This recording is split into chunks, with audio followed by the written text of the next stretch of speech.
Assister en direct à un glissement de terrain dans les Alpes est une occasion à ne pas rater.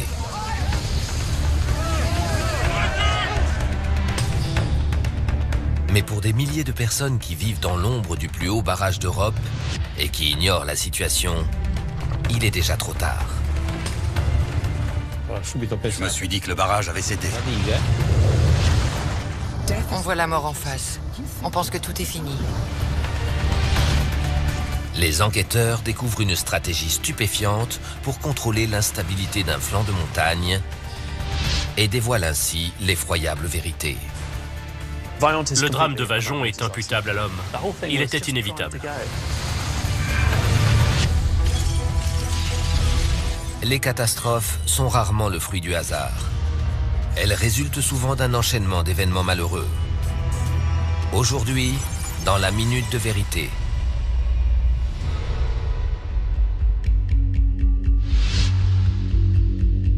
Italie du Nord, la vallée du Vajon. 9 octobre 1963. Des employés de l'Agence nationale pour l'énergie électrique déjeunent en haut du barrage du Vajon. Comme chaque jour, le versant de la montagne leur offre un spectacle fantastique.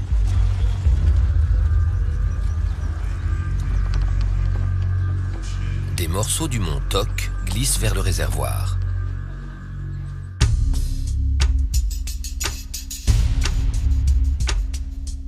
Les riverains sont au courant de ces glissements de terrain. Gervasia Matsuko, 11 ans, habite à Kasso, un petit hameau juste en face du mont Toc. Les habitants avaient repéré les fissures sur le mont Toc et je voyais que les adultes étaient inquiets. Moi aussi, j'avais peur.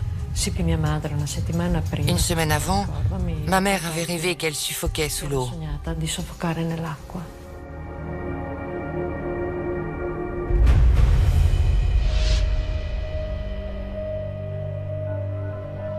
À 6 km du barrage se trouve la centrale électrique de Sovertsene. Ces 4 turbines géantes sont alimentées par l'eau du réservoir. Luigi Rivis, le directeur adjoint de la centrale, surveille quotidiennement l'évolution du terrain.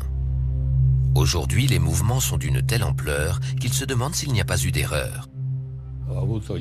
Quand j'ai reçu le relevé du jour, j'ai été tellement surpris que j'ai demandé confirmation.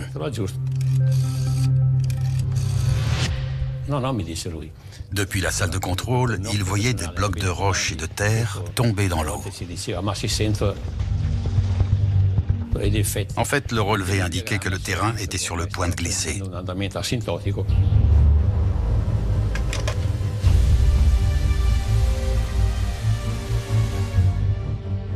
Afin d'anticiper la chute du pan de montagne dans le lac, les opérateurs ont fait baisser le niveau de l'eau pour que la vague générée soit retenue par le mur du barrage.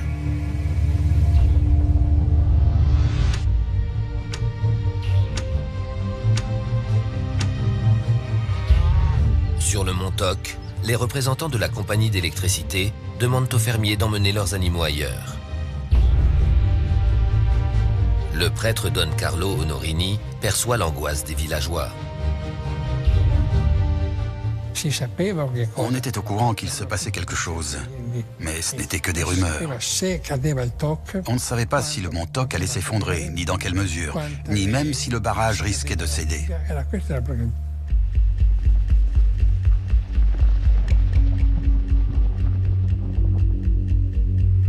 En fin d'après-midi, la mère de Gervasia part déplacer leurs vaches. Je voulais l'accompagner sur le mont Toc, comme j'en avais l'habitude. Mais elle m'a dit, tu ferais mieux de rester à la maison avec grand-mère. Je serai de retour demain matin.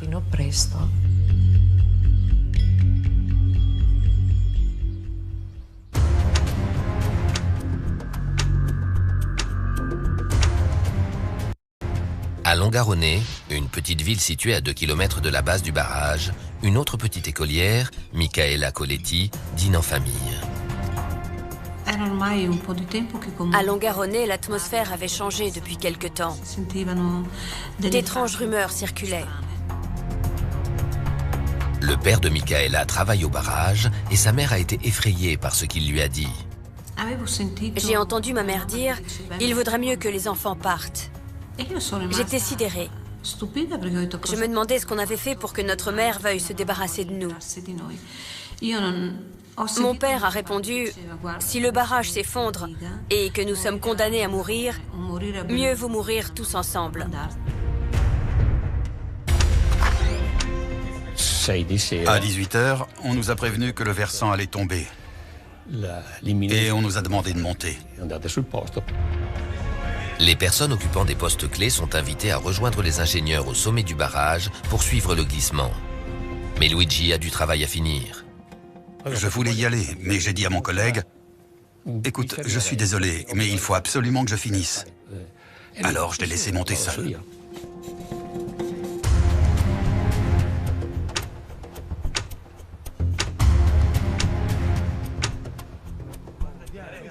Depuis leur place de choix, au sommet du plus haut barrage d'Europe, les collègues de Luigi s'attendent à voir une vague pouvant atteindre 20 mètres de haut.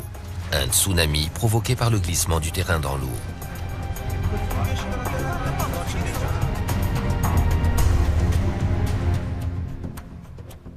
Dans la vallée, en contrebas, les rumeurs sur le barrage se sont tues pour la nuit. Les bars de Longarone voient affluer les fans de football venus regarder un match de Coupe d'Europe entre le Real Madrid et les Glasgow Rangers.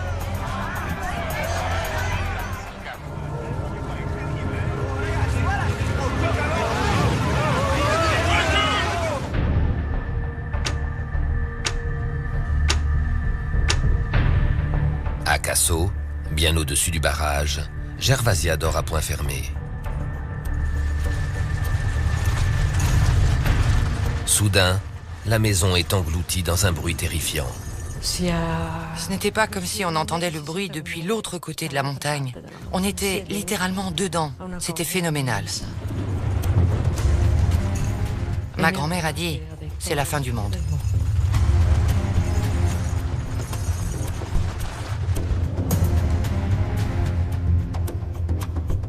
Dans l'église du village, Don Carlo Honorini entend le même grondement assourdissant.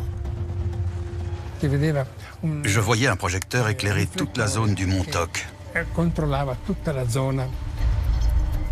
Puis j'ai vu une masse noire, une ombre, une grande ombre qui montait. La vague a atteint le sommet du clocher.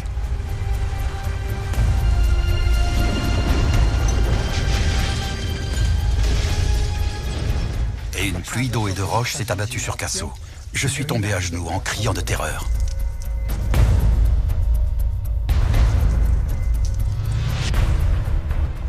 Craignant que leur maison ne s'effondre, le frère de Gervasia tente de sauver sa famille. Il m'a attrapé par les épaules et m'a jeté dans les escaliers. Il m'a emmené jusqu'à la porte de derrière et m'a poussé dehors.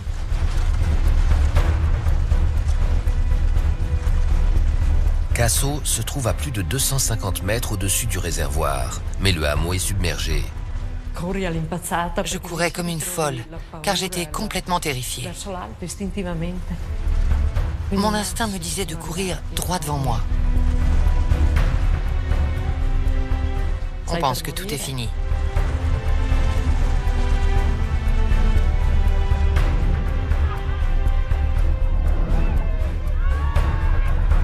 En aval du barrage, à Longarone.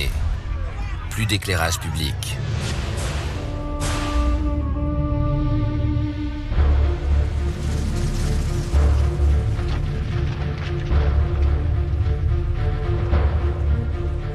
Michaela Coletti est au lit. Je faisais semblant de dormir. J'attendais que ma mère vienne m'embrasser. Ma grand-mère est entrée dans la chambre et elle a dit « Je vais fermer les volets. Il va y avoir une tempête. »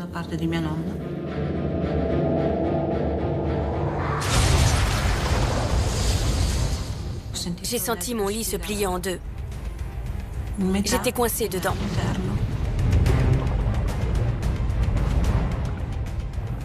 Puis, il a pris une vitesse ahurissante.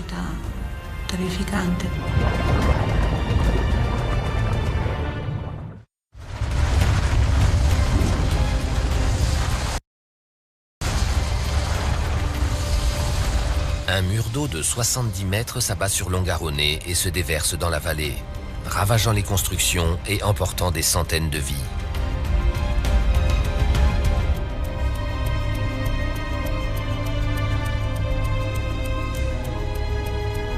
« 20 minutes plus tard, l'inondation est terminée et Longarone n'est plus qu'un vaste paysage sinistré. J'étais totalement enterrée sous les débris.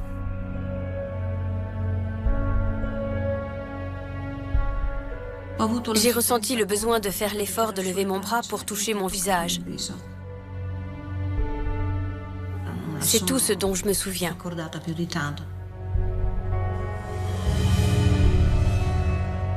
Longarone a été dévastée.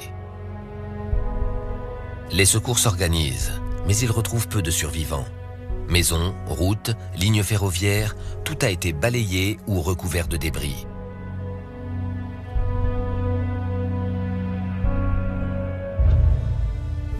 On m'a retrouvée vers 2h30 du matin.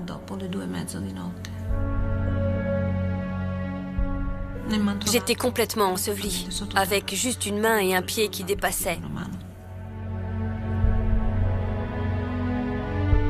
Michaela fait partie des 30 enfants qui ont été retrouvés, la seule de sa famille à avoir survécu.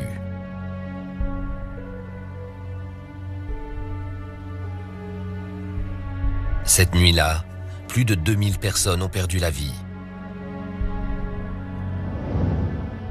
dont 60 employés de la compagnie d'électricité. Ils sont juste montés pour assister au phénomène. Nous n'étions pas des kamikazes.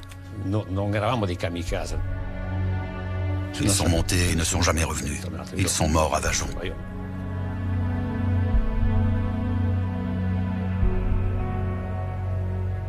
À la lueur de l'aube, les secours sont stupéfaits de constater que l'immense réservoir est désormais rempli de roches et de boue. Un stigmate fantomatique de calcaire en forme de M indique l'endroit où quelques heures auparavant se trouvaient encore des terres agricoles.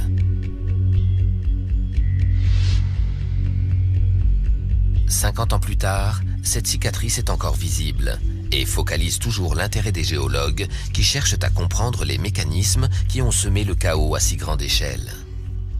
On est presque au sommet de la partie touchée. Et voilà la surface du glissement du terrain. On voit aussi l'autre démarcation latérale, constituée par une grande faille. D'ici à là-bas, il y a 1,8 km. Le professeur Monica Ghirotti dirige une équipe de recherche. Mon objectif est d'obtenir une représentation tridimensionnelle du glissement de terrain pour mieux comprendre ce qui s'est passé en 1963. Encore aujourd'hui, je reste stupéfaite. La géologie va éclaircir le processus mécanique. Mais une chose est sûre, le désastre a été causé par l'intervention de l'homme dans la vallée.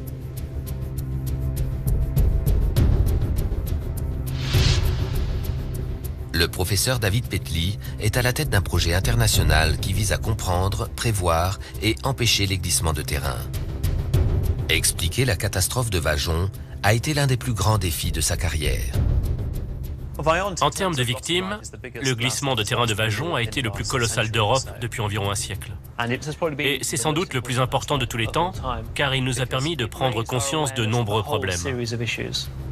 Ces découvertes sont sans équivoque. Le drame de Vajon est imputable à l'homme. Il ne fait aucun doute que rien ne serait arrivé si l'homme n'avait pas été impliqué. Aujourd'hui, après des recherches approfondies, nous pouvons expliquer pourquoi ces 270 millions de mètres cubes de montagne ont glissé dans le réservoir de Vajon et comment ils ont tué plus de 2000 personnes.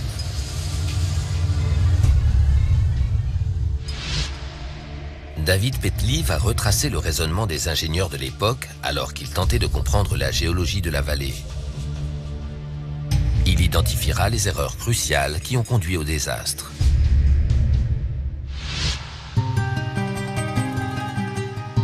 1956, débutent les travaux de terrassement pour poser les fondations du barrage. L'ouvrage bloquera une gorge escarpée afin de créer le lac artificiel le plus profond du monde et générer l'hydroélectricité nécessaire pour soutenir le boom économique d'après-guerre en Italie.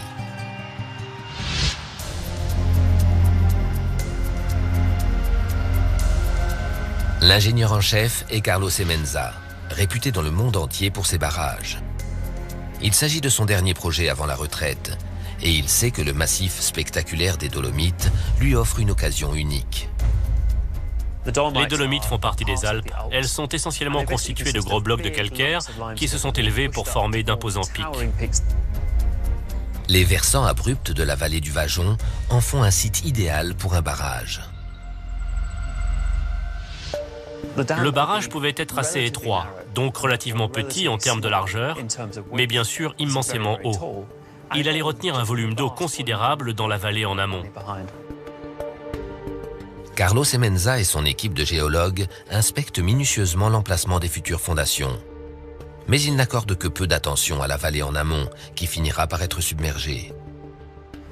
Dans les années 50, on accordait essentiellement la priorité à la conception technique du barrage lui-même. On attachait vraiment peu d'importance à la structure géologique en amont. On estimait que ça n'avait pas de réelle importance pour le barrage ou le bassin de retenue. David Petli trouve leur désinvolture d'autant plus alarmante que l'instabilité géologique de la région était notoire. Entre les montagnes, dans les vallées, se trouvent des roches bien plus fragiles, du sable, de l'argile, des schistes. Et tout ce système géologique est plissé et faillé, donc assez déformé. C'est l'environnement typique des glissements de terrain. Tout ça n'est pas nouveau pour la population locale. Ils guettent constamment le moindre signe d'éboulement ou de glissement. Le mont Toc, qui surplombe le site du barrage, a été même surnommé la montagne qui avance. Les travaux se poursuivent pendant 2 ans. Et le barrage de 261 mètres de haut est presque achevé quand le 22 mars 1959, non loin de là, un énorme glissement de terrain se produit dans le réservoir de Pontesei. Une vague de 20 mètres de haut emporte un ouvrier et passe au-dessus du barrage.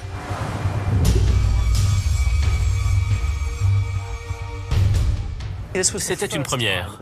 On a alors compris que les glissements de terrain pouvaient avoir un effet dévastateur.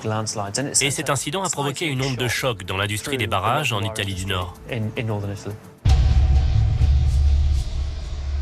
C'est exactement le même mécanisme géologique qui a semé la mort et la destruction à Vajon. Le flanc de la montagne a glissé dans le lac et a provoqué un énorme tsunami. Le barrage est resté intact, mais la vague est passée par-dessus et a submergé la vallée. L'industrie hydroélectrique avait sous-estimé les conséquences du remplissage d'une vallée. Au fur et à mesure que le bassin se remplit, les versants de la vallée, bien drainés depuis des millénaires, sont soudain chargés d'eau, et les résultats sont surprenants.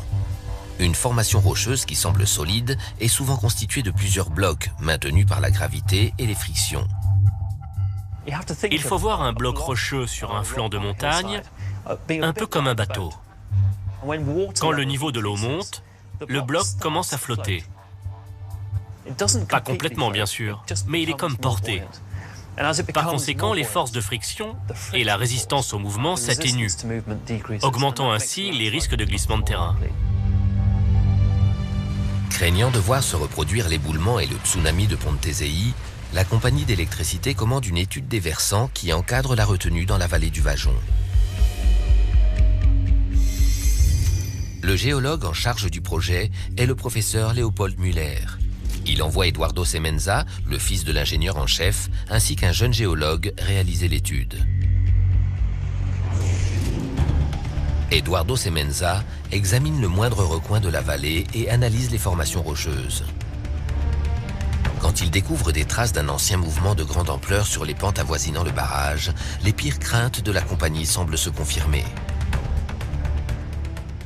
Eduardo Semenza était convaincu qu'il s'était produit un glissement de terrain considérable sur la rive sud du réservoir. Le terrain ayant déjà bougé, les roches situées à la base de la zone devaient déjà être extrêmement fragilisées. Il craint que le remplissage de la vallée ne relance le glissement du terrain, qui pourrait à son tour provoquer un dramatique tsunami.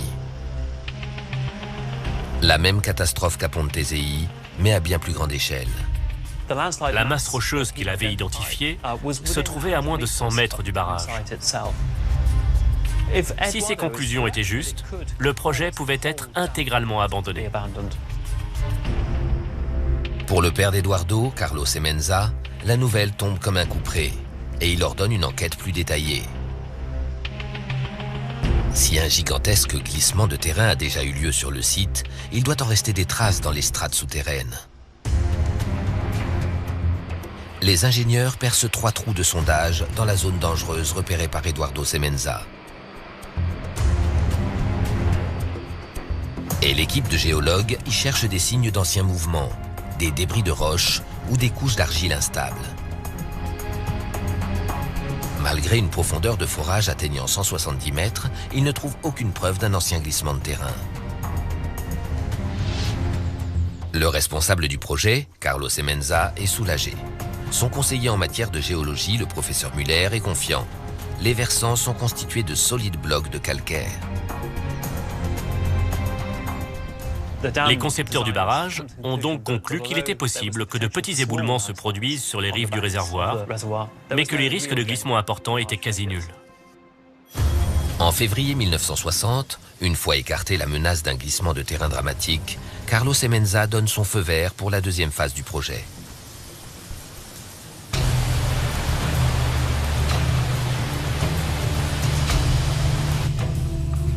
Avant de livrer le barrage à la compagnie, ils doivent attester de son intégrité structurelle en remplissant le réservoir jusqu'en haut. Au mois d'octobre, le bassin de retenue affiche une profondeur de 170 mètres, soit 91 mètres sous la limite maximum. Et le barrage tient parfaitement. Puis, le projet essuie un revers. Des fermiers découvrent une énorme crevasse en forme de M juste au-dessus du réservoir.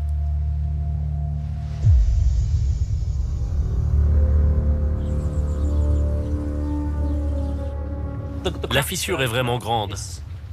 Elle fait près de 1700 mètres de long.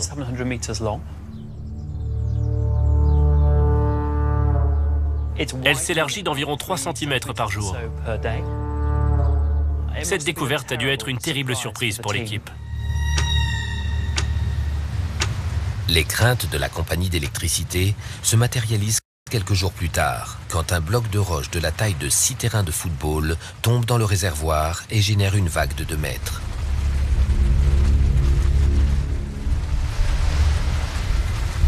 Heureusement, personne n'est blessé. Mais le reste de cet immense terrain est toujours en mouvement, et les données relevées sonnent une nouvelle alerte pour la compagnie. D'après l'analyse géologique d'Eduardo Semenza, le sous-sol est vraisemblablement instable jusqu'à 250 mètres de profondeur, ce qui représente un volume colossal de roches.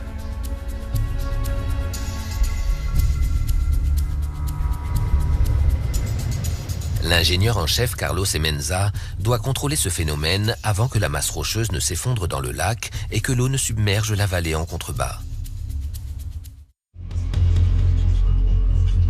Son équipe technique ne voit aucun moyen d'enrayer le processus. La taille phénoménale du bloc élimine toute possibilité de l'immobiliser à l'aide de pieux en béton. Mais le professeur Muller pense qu'il peut contrôler la vitesse à laquelle le terrain va glisser dans le réservoir et empêcher ainsi un tsunami dévastateur. Selon lui, si l'augmentation du niveau de l'eau a accéléré le glissement, une baisse devrait le ralentir.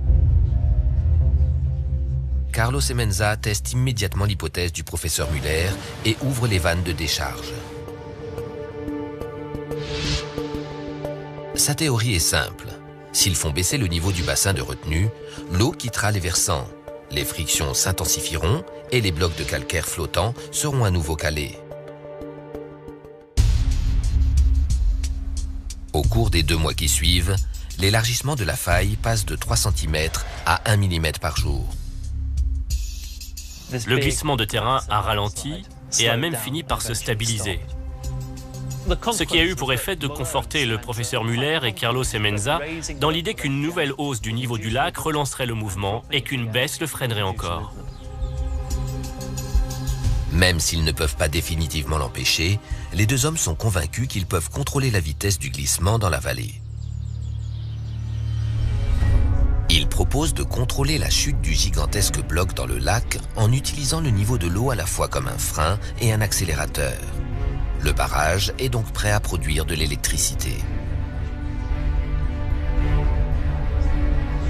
C'est un plan simple, mais David Petley est horrifié. Leur connaissance de la géologie et des mécanismes du mouvement de cette masse était très limitée. Et malgré ces lacunes, ils se sont lancés dans ce plan incroyablement audacieux et ont essayé d'influencer le déplacement de la roche en faisant monter et descendre le niveau de l'eau. L'équipe du professeur Muller est persuadée qu'ils peuvent faire tomber le bloc progressivement sans provoquer de tsunami. Mais Carlos Semenza est plus prudent. Il insiste pour élargir le plan et prévoir le pire scénario possible, à savoir une chute soudaine du versant dans le lac, un événement qui serait catastrophique et créerait un raz-de-marée. Il commande une étude pour déterminer la profondeur maximale de sécurité du réservoir, c'est-à-dire le niveau auquel le barrage pourrait encore contenir le plus haut tsunami envisageable. Il voulait s'assurer que le tsunami ne passerait pas au-dessus du barrage. Mais nous sommes en 1961 et aucune simulation ne peut être faite par ordinateur. L'équipe de Carlo fabrique une maquette du barrage à l'échelle et effectue une série de tests. Le but était d'estimer l'ampleur de la vague. Ces expériences annoncent, au pire, un tsunami de 20 mètres de haut. Carlos Semenza fixe alors une profondeur maximum qui laisse 25 mètres de béton hors de l'eau pour protéger la vallée en contrebas. Il pense avoir enfin paré à toutes les éventualités. Il comptait encore affiner ses calculs, mais il n'en eut pas l'occasion, car il mourut subitement d'une hémorragie cérébrale. Privé des compétences de son ingénieur en chef visionnaire, le projet est dans une situation critique. La compagnie d'électricité constitue une nouvelle équipe pour mener à bien le plan établi par Carlos Semenza.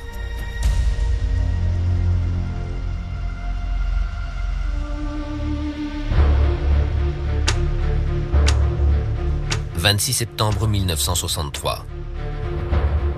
Durant les 2 années qui ont suivi l'achèvement du tunnel de dérivation, les équipes ont régulièrement fait monter et baisser le niveau de l'eau pour maîtriser le glissement du terrain dans le lac de retenue. Et jusque-là, cette stratégie avait fonctionné. 2 semaines avant la catastrophe, le terrain avait bougé de 3 mètres au total. À ce stade, les opérateurs du barrage sont convaincus qu'ils contrôlent le phénomène. Le réservoir est alors à son plus haut niveau, avec une profondeur de 245 mètres depuis la base du barrage, soit 10 mètres de plus que le niveau de sécurité fixé par Carlos Semenza. Ils essayaient très certainement d'atteindre le palier qui ferait glisser le pan de montagne dans le lac. Alors ils ont fait monter le niveau autant que cela leur semblait possible. Cette prise de risque semble payer, car l'ensemble du bloc prend de la vitesse.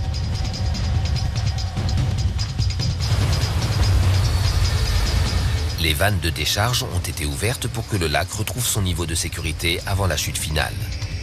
Les opérateurs s'attendent à ce que la baisse de niveau ralentisse comme d'habitude le glissement. Mais cette fois, ce n'est pas le cas. En fait, le bloc rocheux a continué à accélérer. Ils ne l'avaient pas du tout envisagé. Alors ils ont été complètement déconcertés par ce nouvel événement. Si le versant tombe maintenant, leurs simulations sont formelles. La vague passera par-dessus le barrage.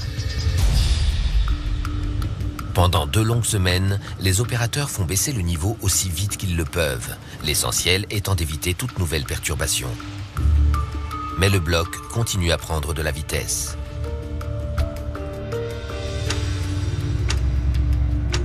Au 9 octobre, le versant bouge de 30 cm par jour. Mais le barrage présente désormais les 25 mètres de sécurité au-dessus du niveau du réservoir. les opérateurs sont soulagés. Il y aura suffisamment de béton hors de l'eau pour retenir la vague. Comme le lac était désormais en dessous du niveau qui correspondait au plus gros tsunami envisagé, ils se sont crus à l'abri.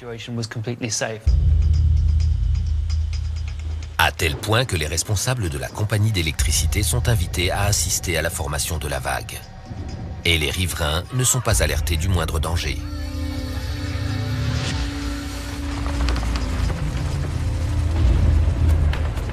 Mais au lieu des 20 mètres prévus, la vague culmine à 200 mètres au-dessus du barrage.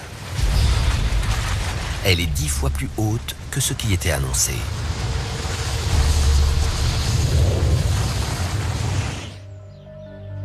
Aujourd'hui, nos enquêteurs expliquent pourquoi cette stratégie qui consistait à ajuster le niveau du réservoir pour contrôler le glissement était une énorme erreur de jugement.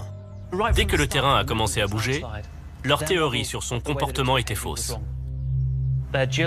Leurs études géologiques n'avaient pas mis en évidence la présence de fines bandes d'argile au cœur du bloc de calcaire. Et ces couches tendres constituaient une zone de fragilité. Les trous de sondage avaient été forés pour trouver des signes d'instabilité, mais ils n'étaient pas assez profonds pour atteindre l'argile. On parle d'une couche d'argile qui peut très bien se trouver à 250 mètres sous terre et ne faire qu'1 centimètre d'épaisseur. Mais c'est ce centimètre qui détermine l'éventualité d'un glissement de terrain. Les extraordinaires propriétés de cette couche d'argile ont finalement provoqué la chute de tout un pan de montagne à une vitesse incroyable.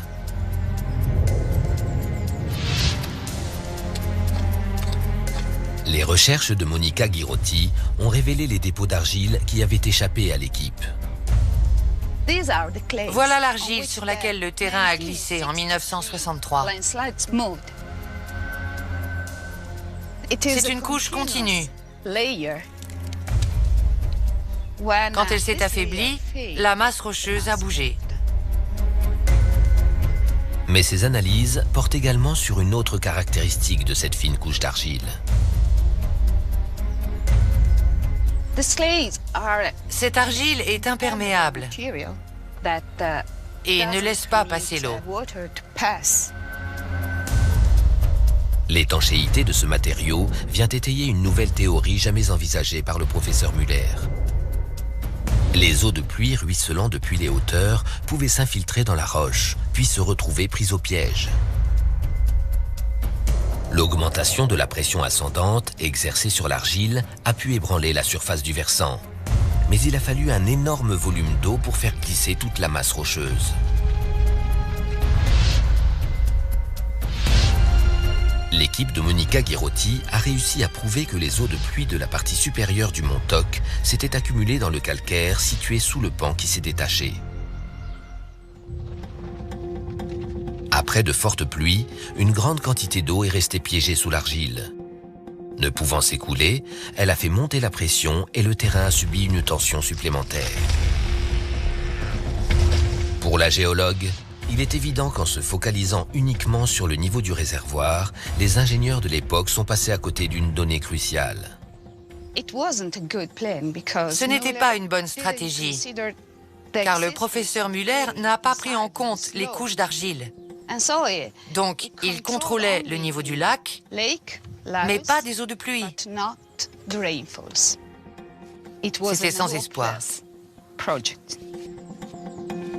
Si l'équipe de géologues avait découvert la présence d'argile, David Petley pense que tout aurait été différent. À l'époque, on savait très bien que l'argile était un matériau fragile. Et s'ils avaient détecté la présence de ces couches souterraines, ils auraient très certainement abandonné le site. David Petley se repenche sur les archives et réalise que le professeur Muller était à 2 doigts de repérer l'argile. En 1961, il a installé 4 dispositifs de mesure de la pression de l'eau appelés piézomètres pour contrôler son niveau dans la roche.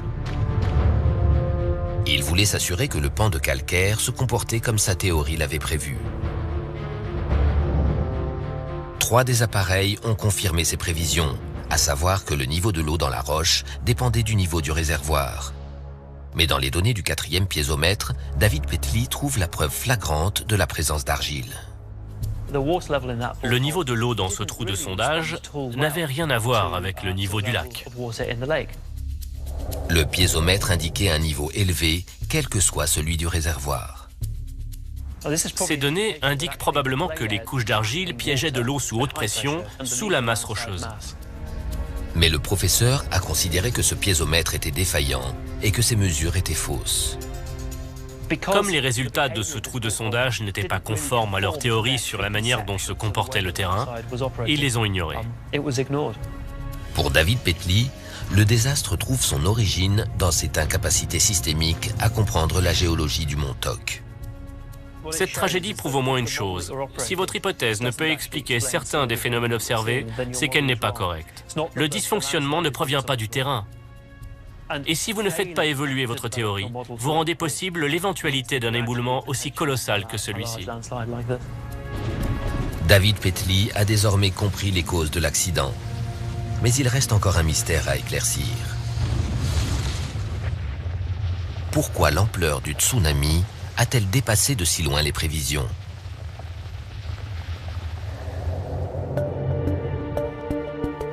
Le professeur Petley revient sur les expériences de simulation de Carlos Semenza. D'après leur modèle, le tsunami devait être relativement limité et atteindre 20 mètres au maximum. Or, le glissement de terrain a généré une vague qui s'est élevée à plus de 200 mètres au-dessus du barrage. Ce modèle minutieusement réalisé à l'échelle aurait dû donner une indication fiable sur la taille du tsunami, mais il manquait un facteur crucial. Le résultat dépend complètement de la vitesse de déplacement de la roche. Les expériences visaient à étudier les effets du glissement sur différentes durées. Les vitesses testées allaient de la plus lente à la plus rapide envisagée. L'équipe technique a supposé que la durée maximum de la chute du pan de montagne ne pouvait excéder 1 minute, soit 4 secondes à l'échelle de leur modèle.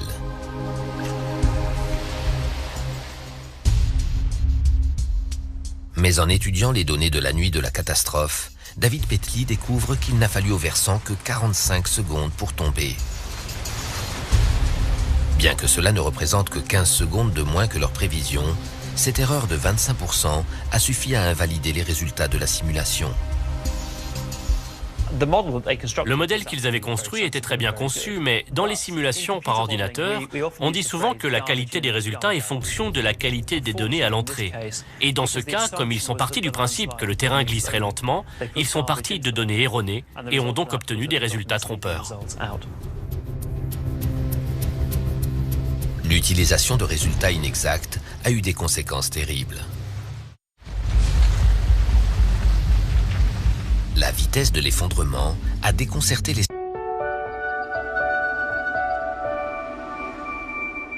Ce que vous faites, ce n'est pas correct. Dans le prochain épisode de Mars. Si on va sur Mars, autant éviter les surprises. Scientifique pendant près de 50 ans. C'est une accélération spectaculaire, semblable à celle d'une Formule 1. En quelques secondes, la vitesse du glissement est passée de quelques centimètres par heure à environ 110 km/h. David Petley pense avoir résolu le mystère de cette accélération phénoménale. Encore une fois, l'explication se trouve dans l'argile et dans son extraordinaire comportement sous la pression. Il faut imaginer ces 200 mètres de calcaire robuste reposant sur la couche d'argile. David Petley a montré que lorsqu'elle était enterrée sous des millions de tonnes de roches, l'argile, habituellement souple, durcissait. Le matériau devient sec, dur et solide. Pendant des millénaires, l'argile n'a pas bougé. Mais le premier remplissage du réservoir a généré d'énormes tensions dans cette fine couche. L'argile a alors commencé à se déformer, et la déformation a provoqué ce qu'on appelle des micro-fissures. De minuscules fractures ont lézardé l'argile. C'est l'évolution surprenante de ces micro-fissures qui explique l'accélération finale de l'éboulement. Alors que le terrain continuait à bouger, ces petites craquelures s'étendaient vers l'extérieur pour former de plus grosses fissures. Et quand ces dernières se sont rejointes, elles parcouraient toute la couche d'argile. Une fois que les micro-fissures ont couvert la totalité du bloc rocheux en forme de M, l'effondrement est devenu inévitable. Des témoins oculaires rapportent que la chute n'a duré que 45 secondes. Mais l'analyse de David Petley montre que cette phase finale avait commencé bien avant. Ces 45 secondes ne concernent que ce que l'homme a perçu. Mais en réalité, l'accélération ne s'est pas faite en 45 secondes. Elle a duré près de 60 jours.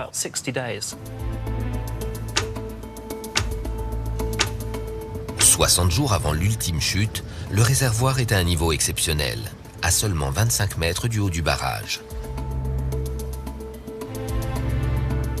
Les augmentations et les baisses de niveau ont déjà provoqué l'apparition de micro-fissures.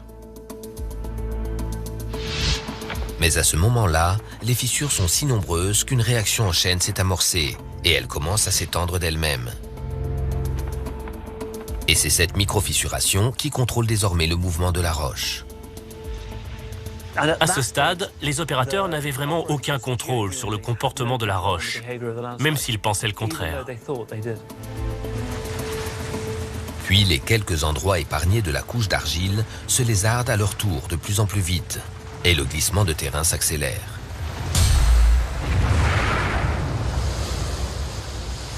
C'est un éboulement rapide classique. Il était inévitable.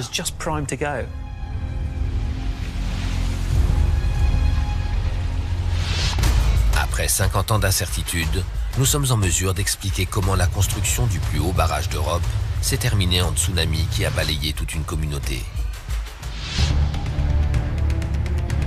9 octobre 1963. 4h30 avant la catastrophe. Les opérateurs du barrage se sont préparés à la chute d'un pan entier de la montagne et ont fait baisser le niveau de l'eau de manière à laisser 25 mètres de béton découvert. 2 minutes avant la catastrophe. Persuadé que le tsunami, estimé à 20 mètres de haut, va être retenu par le barrage, la compagnie d'électricité n'a pas averti la population locale de l'effondrement imminent du bloc de roche. Et les employés vont assister au spectacle depuis un emplacement de choix au sommet du barrage. 1 minute avant la catastrophe. À l'insu des opérateurs du barrage, à des dizaines de mètres sous la surface de la montagne, une vaste couche d'argile sèche s'est fissurée de manière incontrôlable pendant 2 mois. Seule une petite zone est restée intacte. 45 secondes avant la catastrophe. L'argile se brise complètement et une gigantesque masse rocheuse se précipite vers le réservoir. Après une extraordinaire accélération, l'impact génère un tsunami de plus de 200 mètres de haut. 30 millions de tonnes d'eau se déversent d'une hauteur de 261 mètres et le choc ouvre un cratère de 40 mètres de profondeur. Le rétrécissement de la vallée provoque l'accélération de cette colonne d'eau de 70 mètres de haut qui avance à 140 km/h.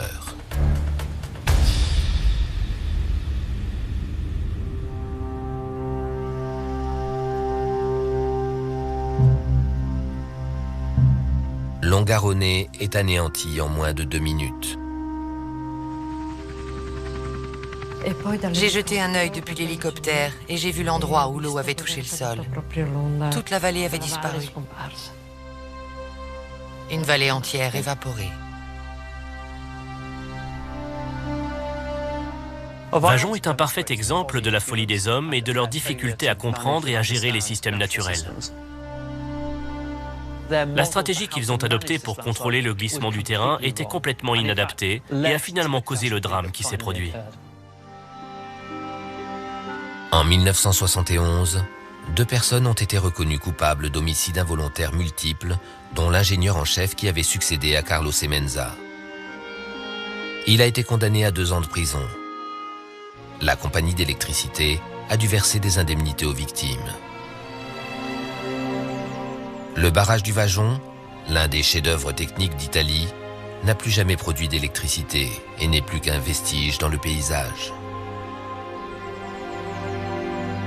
Aujourd'hui, ingénieurs et géologues doivent systématiquement étudier les rives des réservoirs potentiels et prouver qu'elles sont plus sûres que les versants de la vallée du Vajon.